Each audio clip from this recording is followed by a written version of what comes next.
पार्लिमानी party का इजलास कल भी एक दौर हुआ था और उसमें भी जो कल अरकान कौमी असम्बली से पीपल्स पार्टी के और खासकर पंजाब और सिंध के उन्होंने अपने तहफ़्फ़ुज़ात क़यादत के सामने रखे थे। और PSG का जो मामला है, क्योंकि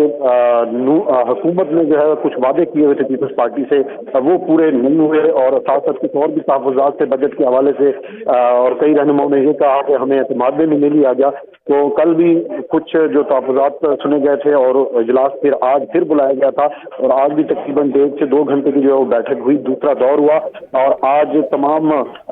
बिलावल जरदारी जो कि चेयरमैन पाकिस्तान पीपल्स पार्टी है, उन्होंने अरकान की जो है वो राय सुनी और अक्सरियत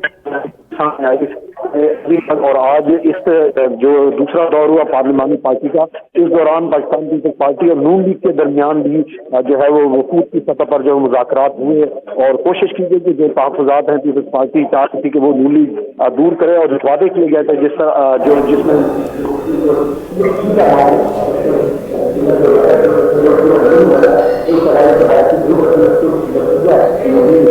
जिसके बाद पाकिस्तान पीपल्स पार्टी ने अब ये पार्लिमानी पार्टी ने फैसला किया है कि आज का जो इजलास बजट का इजलास है, आज से इस इजलास का जो है पीपल्स पार्टी बाइकाट करेगी और शिरकत नहीं करेगी। जी।